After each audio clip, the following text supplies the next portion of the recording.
Hey,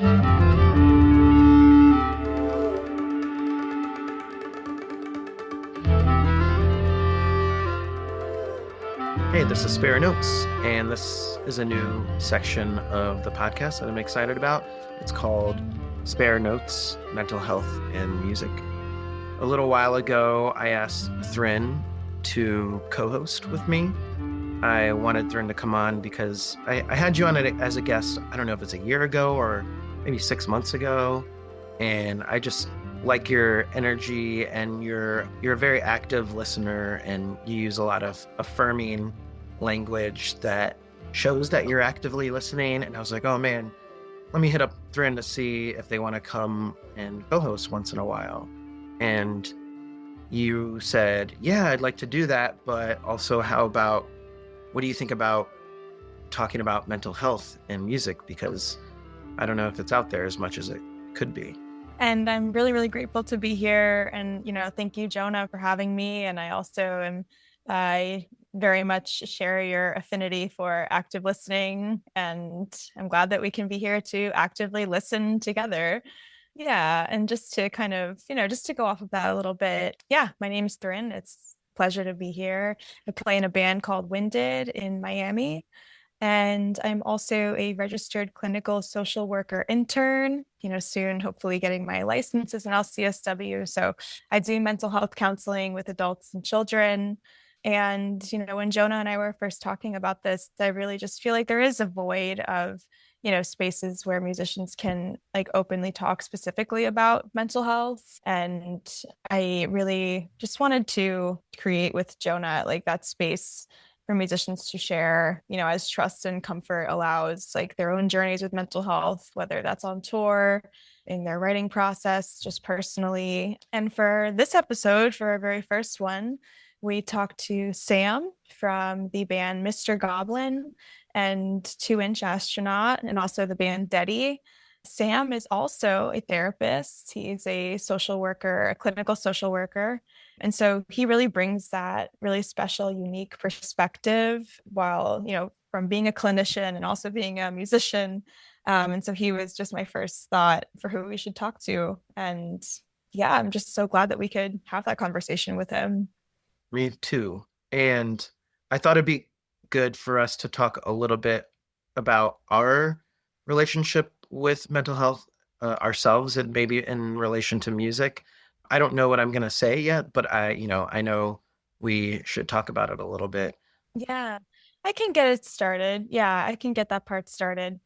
Yeah, and I think, in the spirit of this podcast, like, and just being vulnerable and asking people to be vulnerable, like, I and we want to be vulnerable as well. And, for me, like, becoming a music was really like the first place where I feel like I learned to process my emotions and like Mm. learn to articulate my emotions was through like using my voice and like using instruments to express that. And I think that like becoming a therapist and like becoming also like a space to hold other people's emotions and like reflect them back to them, like those two things I guess I see it's very similar. And having definitely like struggled with my mental health in the past and using music as a coping skill, like I definitely just feel like very grateful to have this space to talk about it and to explore the differences and similarities. And I would argue probably more similarities that we share Mhm. when it comes to mental health and the world of being a musician or just playing music or enjoying music. So yeah. Yeah.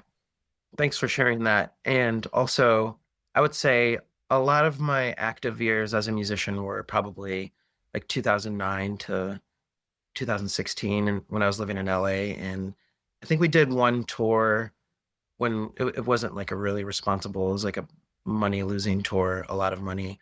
But the band I was in with like a long time, the Moads, we didn't really talk about any of our emotions ever. It was just about Mm-hmm. drinking and having fun, and we didn't even get stuff done because we would have a meeting and then no one would agree on anything and the meeting would end. And no one was concerned about any mental health. It was just all kind of like shoved down and not talked about that Mm-hmm. much, like up front at all. Not that like everyone was going through something, but it wasn't something to be talked about. And even when we were on the road, it was just like, oh, I hope that person doesn't do that thing. Like it's just like very basic caveman functioning, there wasn't a lot of conversations. It was just go from one place to the other, do the thing, don't do the thing, whatever. So, and I think for my own mental health, I'm just learning, in the last couple of years of how to express myself a lot more out loud, and thinking of anxiety, like recognizing when I have anxiety. And when I played music, though, there was moments when I'm a drummer, there are certain songs or sets I would play, and it's just like a complete release of everything, just like you open this like release valve, and all the emotions of like anger, happiness, sadness, everything like all at once. So I always appreciated like having music to play and have like that kind of release valve. But it's not like I was talking about the things that were affecting me mentally. It was only release, I used to have was the music.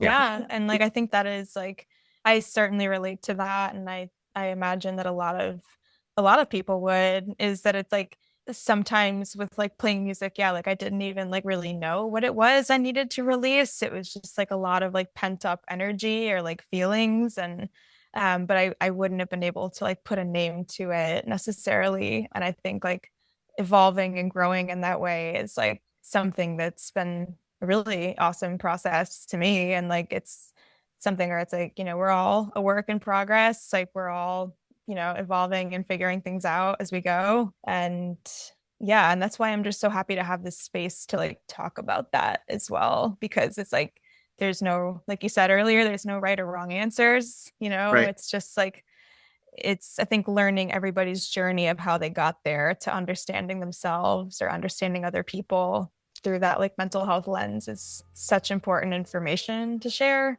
Yeah. Yeah, so I'm glad to get to do that. Me too. So thanks for listening to this new segment of Spare Notes, Mental Health in Music. Hope you enjoy the conversation we have with Sam. Yay! Yay!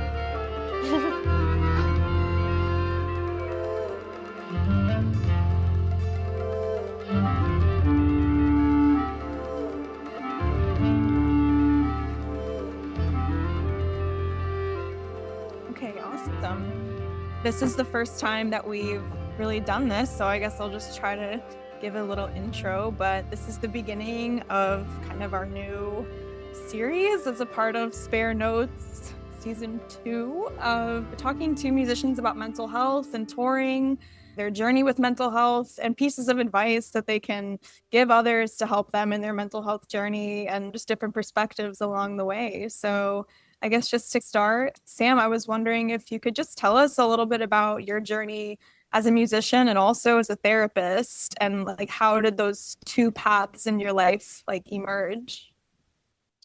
I guess they were pretty separate, I would say. I think I always loved playing music and I was always really interested in that. But it was always a secondary thing that I did in addition to working in whatever capacity. And I worked in education for a while and just wasn't really interested in the academic side of that. I was working with early childhood and there just seemed to be more pressing things going on with the kids that I was working with. And I got friendly with the school social worker and she was just a really amazing, impressive person. She took me under her wing and let me watch some sessions and things like that. And that was how I got interested in mental health. But yeah, I guess music was just always a separate thing that I just always had going concurrently with whatever I was doing for work since I was a youngster.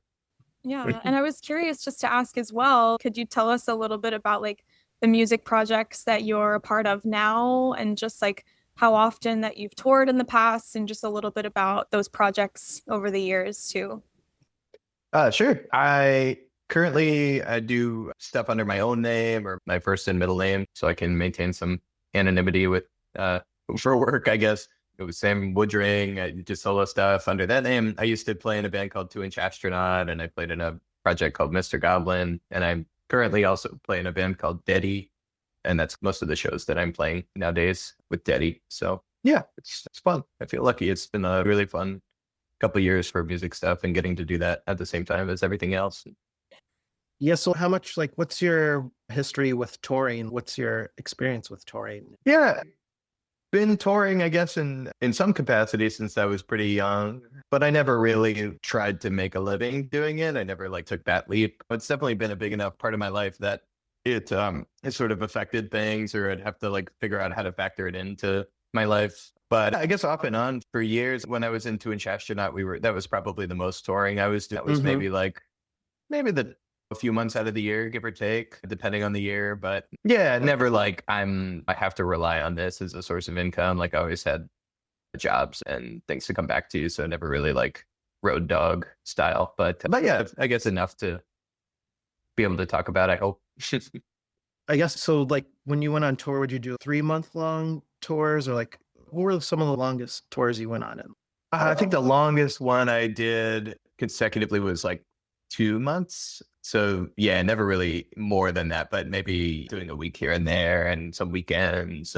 But yeah, I think that would have been the longest one that we did, was just about 2 months. Wow, And that's a long yeah, time. It was also the cushiest tour I've ever done by far. And like we got to be on a tour bus, and it was in Europe, and we got to be driven around. So that made it much, much more bearable. And it was really pretty easy and pretty exciting. But yeah, 2 months in a van that'd be a tough way to go.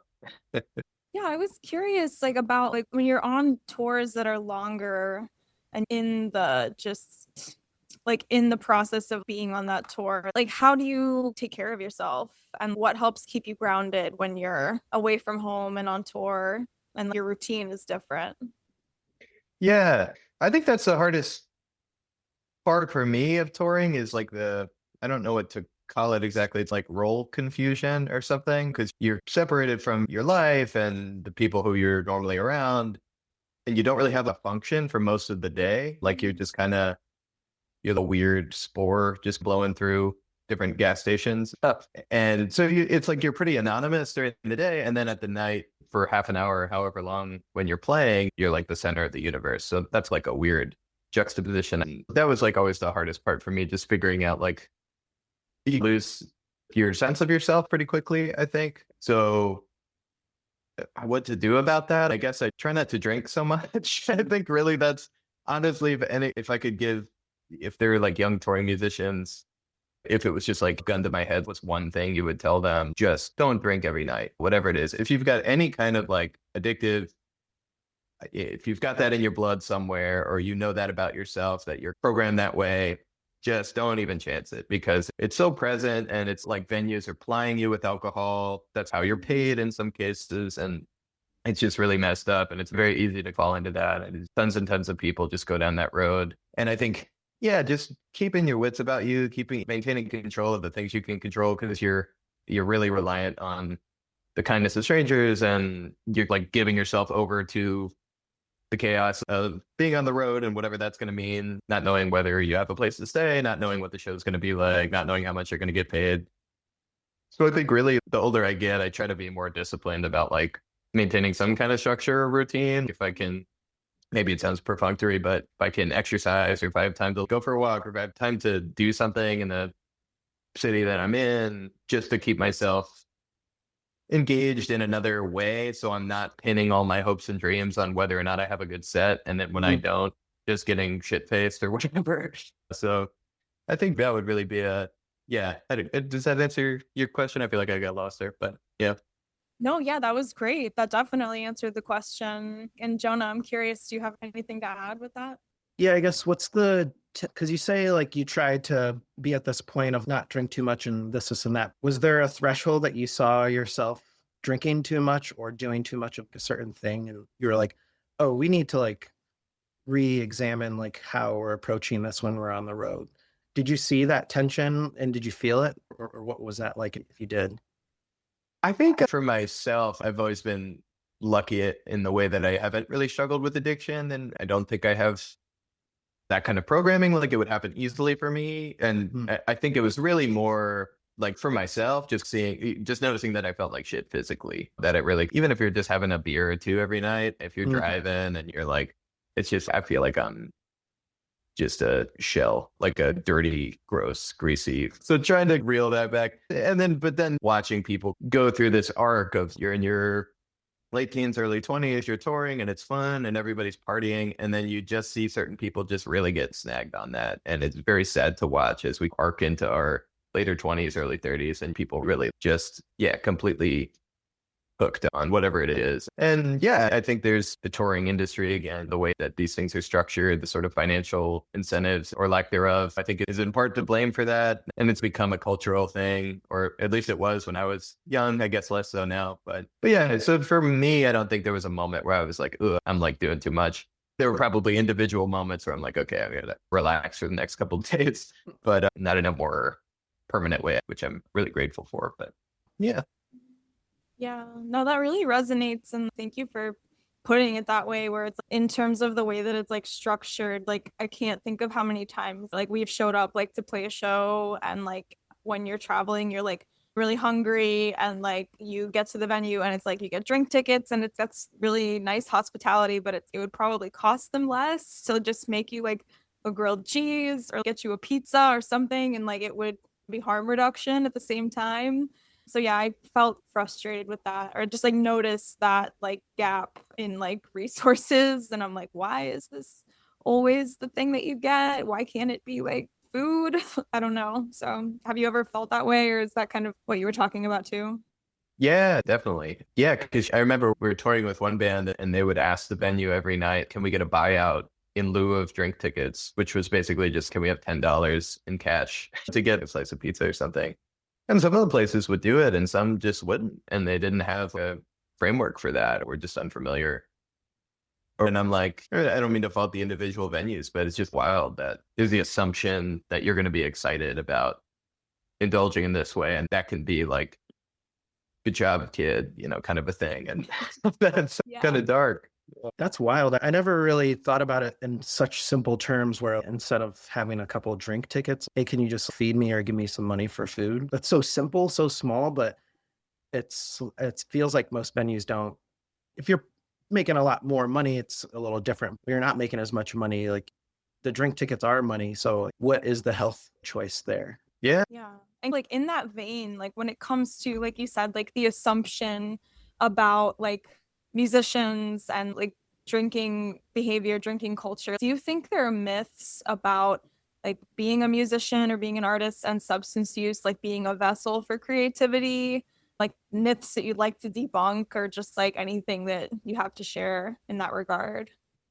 Yeah, 100%. I think maybe this goes hand in hand with the idea of the tortured artist or suffering is necessary for the production of like great art or whatever, or if you're in the gutter and you're fucked up and like that's the platonic ideal of what an artist is. And I think we're getting away from that culturally in recent years. And I do think it's entirely a fiction. And you look back at those people or the people that we think of as quote unquote tortured artists or artists who struggled with substance abuse, and not to be insensitive, a lot of them are dead. And that's just what happens. And there's not much you can make after that. And I think that great art or whatever it is that you're doing comes from you. It doesn't come from you being in a particular state of mind or putting yourself through the ringer in some sort of way. And I don't really know how.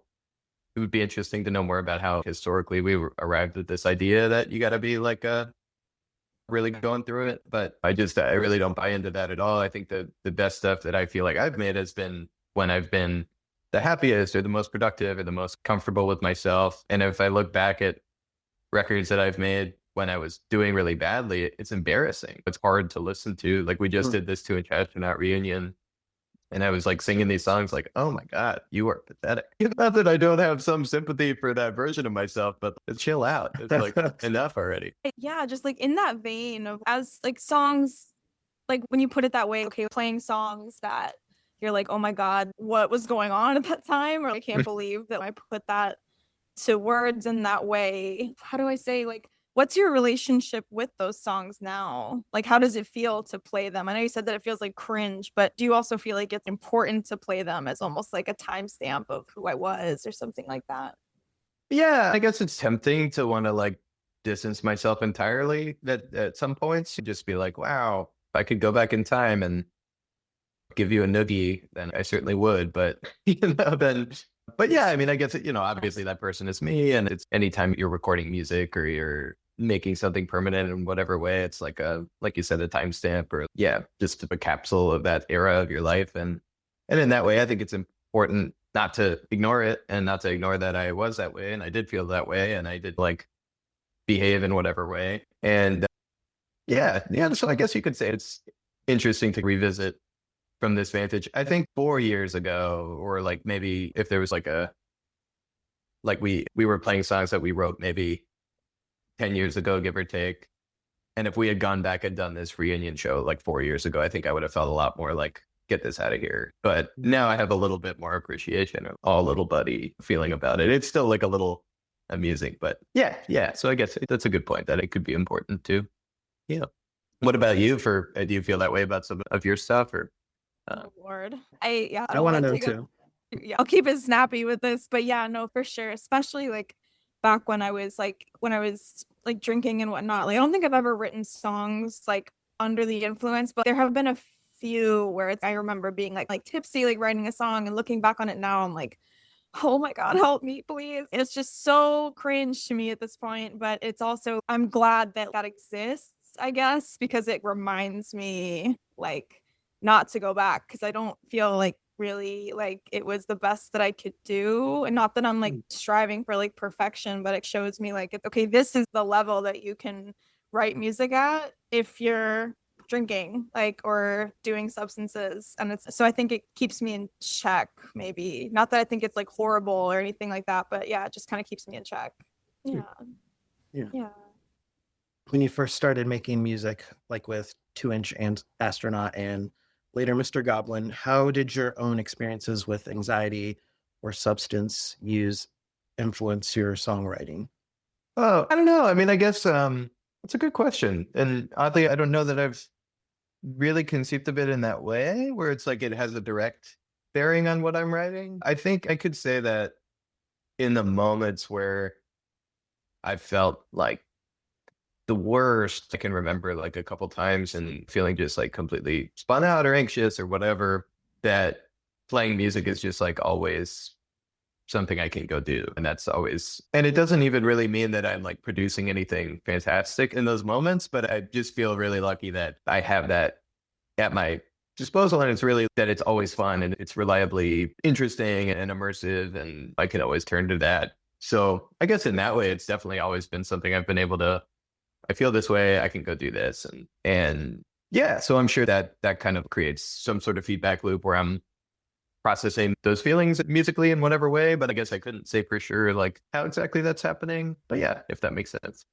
Yeah, it like helps you, like it's like a coping skill in a way. Like it's an outlet, but it's also like a coping skill. If you are feeling like anxious or stressed, writing music like helps that. And that's great because I feel like sometimes it can be the opposite in a way where it's like feel anxious about writing because you're anxious or something like that. So I'm glad that it has that symbiotic relationship. Yeah, I mean, it's really nice. And I know a lot of people who play music or do other things really struggle with it sometimes, or that the process can feel really like cumbersome or difficult. But I never really had that. Like it's always fun. If I'm going to band practice, I'm always looking forward to it. And yeah, so I'm really lucky to have that kind of relationship to it, I guess. Not that it can't be frustrating or annoying sometimes, but yeah. For sure. And is there like a particular song of yours that you can recall that you feel like helped you heal or helped you shift your perspective, perhaps, like with something you were dealing with or something you were struggling with?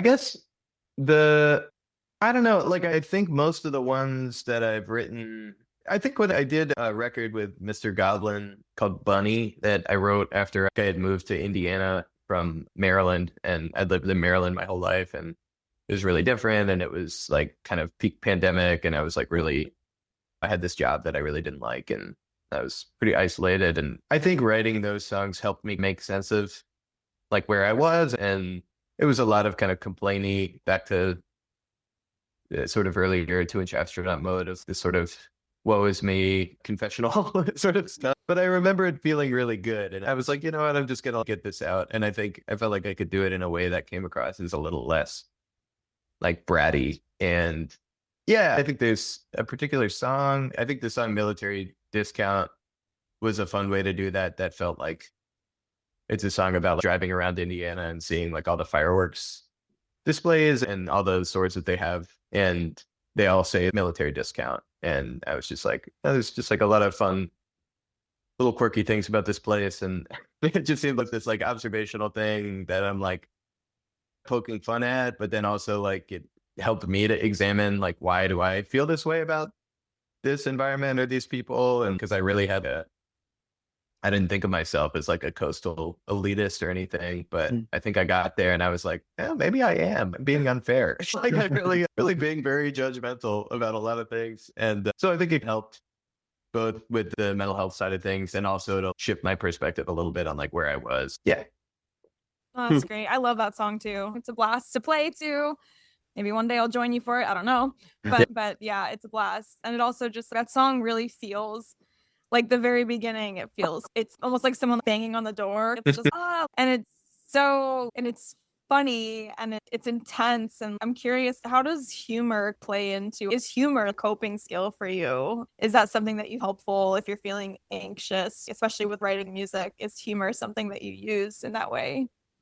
Yeah, no, definitely. I think it's not always super intentional. I try not to be too much of a ham because I think when we get into like joke band territory, that can feel a little corny or contrived. But yeah, I mean, I think a lot of music that I really love has like elements of humor or this sort of like dark humor. And we're talking about touring. I think that's a really essential part of surviving touring. I'm sure y'all have experienced that, like being delirious with like your friends and the kind of jokes that you come up with or the things that like become funny in that state that are just absurd. And that's, I think, one of the really special things about doing that. Yeah, I think humor can, yeah, it's definitely I know we talk about it in the mental health field as a defense or as a way to pass the buck or something sometimes, but I don't know if it is, I'm not really ready to give it up. I don't think it's really worth it. And I think it can be really healing too, but yeah.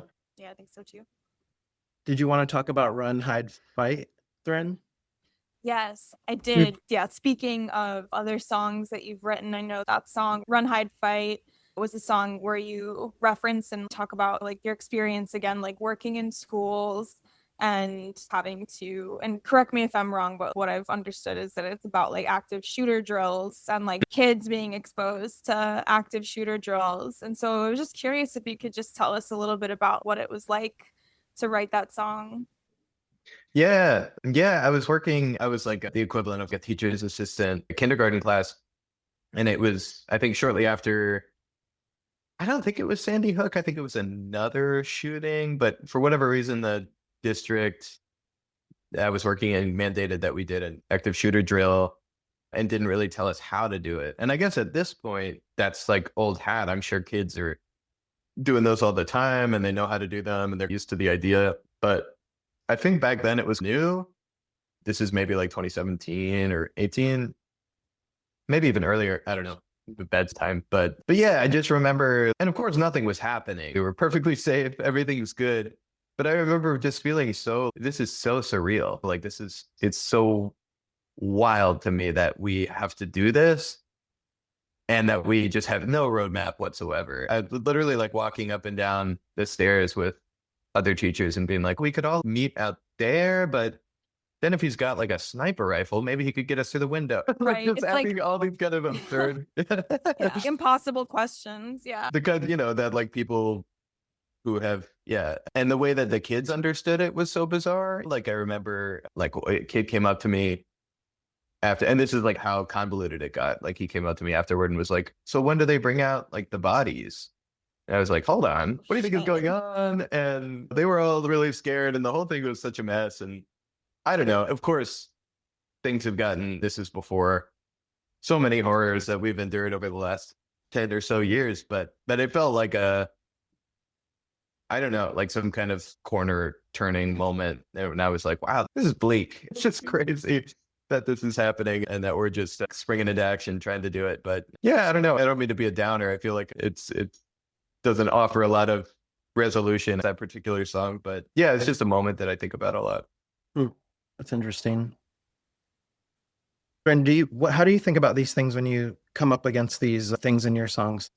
Like I think that these like ideas like that of like things that are like an impossible like situation, and just to speak to that as well, like I remember having to do like active shooter trainings too, like when I worked at Club Down Under in Tallahassee, and all of us just like scrambling around like a bunch of beached fish trying to figure out like what we were going, like how to approach the situation. And I think it's like for me, like with music, when it comes to things like that like really piss me off, like these like systemic problems that like definitely piss me off, and also just like the recollection of being in situations where I felt like completely like overwhelmed or just like flummoxed, like I think like performing live has been like so helpful for me, and like getting to just like really express that on stage and like being really loud and like just letting that all come out and channeling it that way. I feel like that's really been helpful for me because I haven't been so bold as you have to like write songs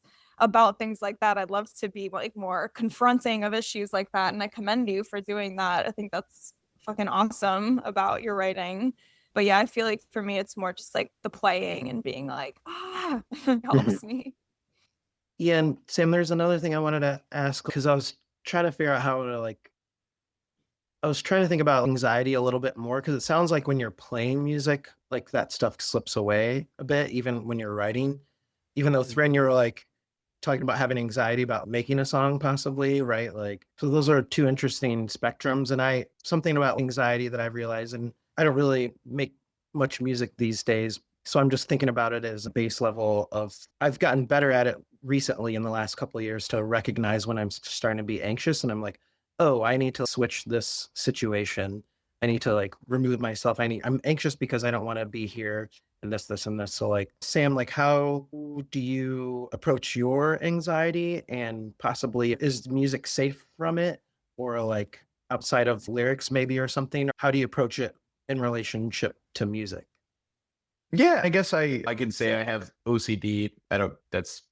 I'm sure many people do, but that's how how my anxiety materializes. And music has not always been safe from that. It was very much when I was younger, it really got tied up in that. Like it was hard I had all sorts of, I won't bore you with the details, but like rituals and things that were tied up in playing live. Like I had to do certain things a certain way in order to be like, successful playing live, I guess. Please bore us with probably the details if you're comfortable with sharing. Sure.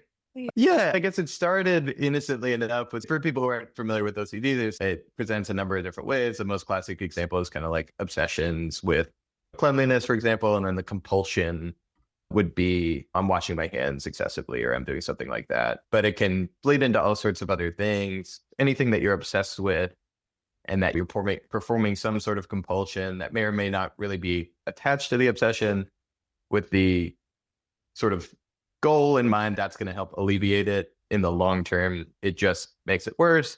We tend to want to indulge in things that make us feel better in the short term. So that's kind of how that works. But yeah, I guess for me, I had a lot of struggles with like intrusive thoughts, or I'd be like on stage and I'd have awful mental image or something, or a thought that I really didn't want to be having. So I had this one like mustard yellow shirt that was like fucking disgusting. And I had to wear it at every show, or I had it in my mind that I would play badly. And if a thought broke through while I was playing, then I had to do all kinds of weird, I have to look in the mirror and I say certain things to myself a certain way a certain number of times. And it got a lot worse than that. And that I don't really want to get into, but that starts with those kinds of things. And you have these compulsions that are really bizarre. Of course, the color of my shirt had nothing to do with playing. I would say to your point about anxiety, taking myself out of the situation, I think there were moments where I probably should have. I was not taking care of myself, and it was really doing more harm than good to get on stage in that kind of state. That was unhealthy for a variety of reasons after a certain point. So I think there can definitely be a time where you're at some sort of saturation point with the anxiety and you really just got to pump the brakes. The only way to get yourself out of a hole that you're digging is to stop digging. And it can be a lot harder to organize yourself around helping yourself out if you're really in that state. But I didn't do that. And yeah, it dragged on for a long time. Eventually it got better though. And I think I'm glad that I stuck with it, and it's still something that I struggle with. Part of the treatment for that kind of anxiety for OCD is exposure and response prevention, right? So if I throwing myself into something that does produce some level of anxiety, as long as it's manageable and as long as it doesn't feel like it's really going to spook me and cause me to want to kind of run for the hills at this point, then I think that could be a good thing. But it's up to everyone to determine where that point is, that inflection point where you're like, I'm really just putting myself through something that's going to make things worse. So, yeah. Yeah, I guess what are the options at that point when you were wearing the yellow shirt? Do you think, even retrospectively, like what would have been your options to like just stop touring or do some like instantaneous therapy like on the road? What do you think would have been some solutions then at that time before you had a longer time to process like what was happening?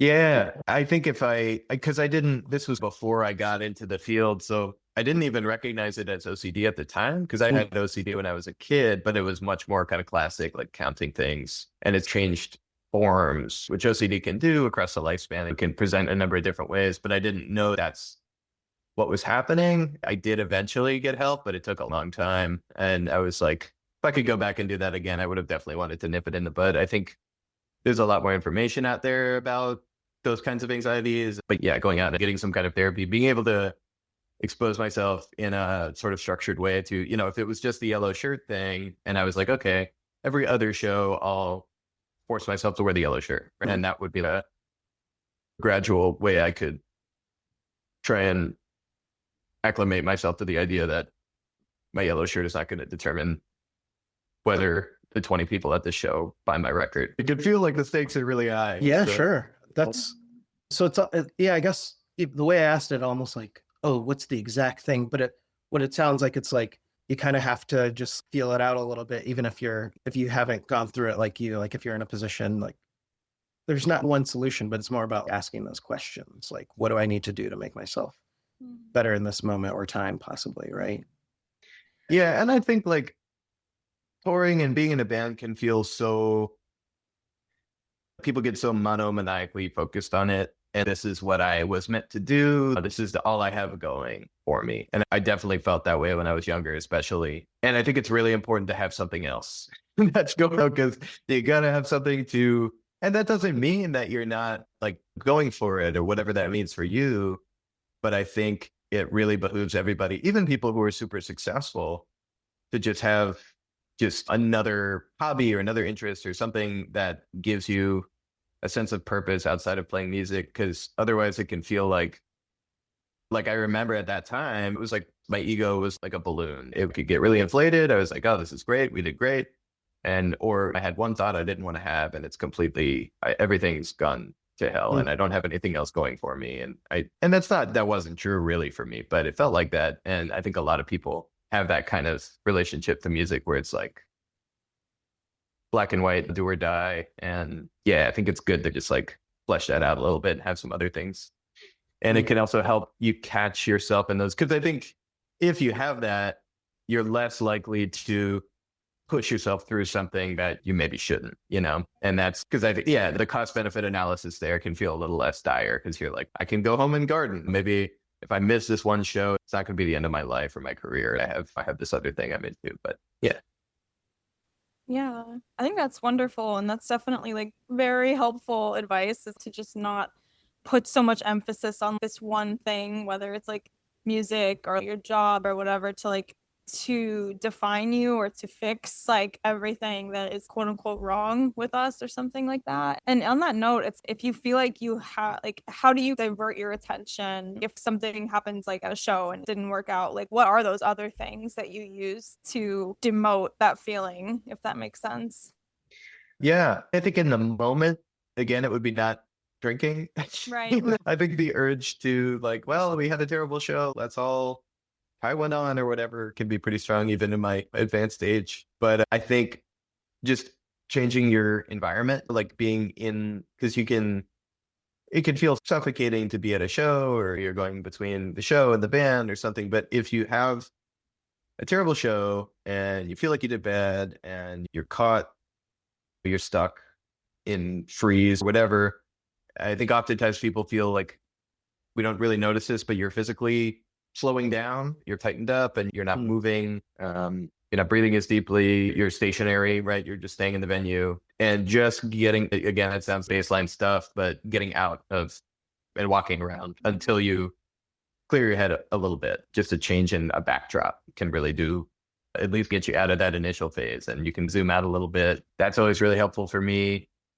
And then, yeah, remembering that, I don't know, I'm going to be one of these guys that gets into Buddhism, I think, and this is my new thing, but they say no self, no problem. So much of making music is focused on the self, or like your concept of yourself and your ego and all this kind of stuff. And just anything that kind of helps you remember that's really not, they would argue that it doesn't even really exist maybe, but that it's not the end all be all, right? And that we have other things that can better nourishing or feel good, or like I like my job a lot. So I remember that I have these other sort of functions and other ways that I can be of service or whatever that aren't like my sick riffs. So They are sick riffs, though. what can I say? They are sick rips. Yeah, that's fact. Thank you. Fact. No, that's really helpful advice. It is. And I want to ask you just one more question before, I know we're probably coming to the end here, but one question about speaking of these other roles in your life, if you feel comfortable speaking to it, like how has having OCD and experiencing OCD either helped you as a therapist or informed you as a therapist? I think it's very helpful in working with other people with OCD. I don't want to say there's not a lot of therapists who really understand it, because I'm sure that's not true. I'm sure there are. But I think frankly, it's just weird sometimes. And I think people can say things that a therapist not super familiar with OCD would find really alarming and might chase down in a way that's ultimately really unhelpful for people with OCD. For example, a lot of people have harm OCD, where they're like, I have this intrusive thought of stabbing my father in the eye or something like that. And I can't get that image out of my head. I think about it all the time, but there's no desire to do that. That's completely separated from who they are as a person. And people with OCD who struggle with intrusive thoughts, they don't act on them. They just don't. It just doesn't happen. But if you're a therapist who doesn't know that, you're going to be like, okay, are you going to do it? Do you have it? What kind of knife do you have? Like when are you going to do it? And all that just drives the anxiety up. So knowing about OCD and having that kind of insider knowledge, I'm less kind of freaked out by that stuff. And I think it helps other people because they see that I'm like casual about these things that they're talking about, that they're assuming that other people are going to react really harshly to. I'm sorry, I'm blanking on the second part of your question. You said, how is it helpful with work? That's really helpful to know. And like, I'm really glad that it's, of course, it's helpful to you to work with people with OCD, and also just like helpful to be able to have that discernment between, okay, when is this like, like homicidal ideation, and when is this like a very normal experience of OCD that has no intent and that the person wishes they didn't experience. And that's amazing. And like, I do think that perspective, maybe someone who's learned it in books, it's like they like intellectually know that, but they don't know what that feels like, can make the wrong assumption about something. Yeah, exactly. Yeah. And it can be not a great thing too at work. Sometimes I get anxious about certain things and whatever, and it's still something that I have to work on in step with my clients. But yeah, I think it's definitely helpful for understanding, and that's an ongoing, lifelong thing. And it's working. It's livable. Yeah, it's really not. Mine is not nearly as bad as many people's. And yeah.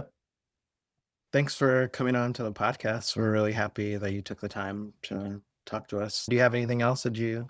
Yeah, thank you so much. So glad that you're here. And then the final question is just for listeners navigating their own mental health journeys, like what's one message or just what's one thing you'd want to impart to them, either from your songs or just from you off the dome right now, like something that listeners can take to heart in navigating their own mental health journeys? Yeah. First of all, thank you both very much for having me. It's great to meet you and great to see you as always, friend. Yeah. What a piece of advice. People find so many different ways to heal and to deal with whatever they're going through. And therapy is really just one of them. And I don't want to feed into the idea that it's the only way. I think that there's a lot of different ways to address that. But I think the more, just being able to pay attention to what you're going through and awareness is the first step. And I think a lot of people, especially in music, it's you give primacy to like the ego and your sort of the sort of cool factor and your, I don't know, clout or things like that. But in like those aspects of the self are taken care of, but like often at the expense of, am I happy?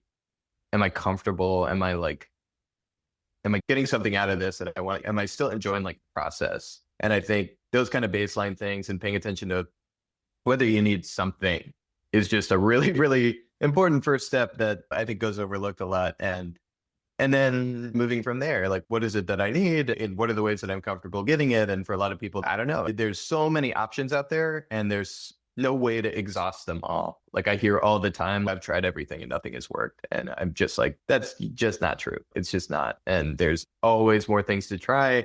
And if you tried something and it didn't work, then you try something else and it works. And then that stops working. Then you go back to the first thing. You know, I worked with this substance abuse clinician who was like so incredible. And he was just like an inspiration and an absolute king. He was in this group and it was a very difficult group and it was really emotional. Somebody was like, what do I have to do? What is this going to take? And he was like, just keep doing it until I tell you to stop. There's always more things to try. You have to define the problem in a way that there could be a solution. That was somebody's email signature that stuck with me. Email signature, yeah. It was.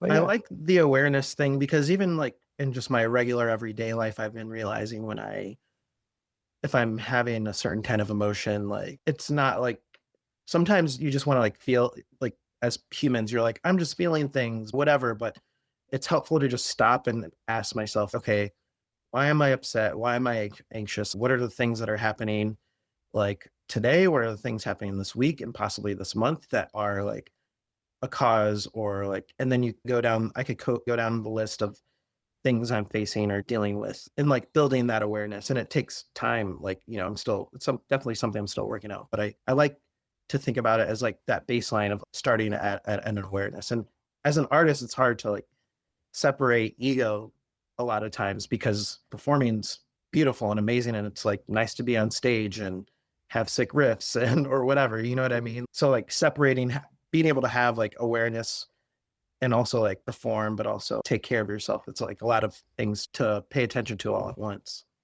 Yeah, that's a good point. It's still being able to mark the moment where you started to feel a certain way and what was going on. And that's still, I mean, even I do this for a living and I get tripped up over that all the time. Like, I feel bad today. Why is that? Oh, I was attacked by a pterodactyl this morning or whatever it is. We still don't make those connections. We're not great at that as a species.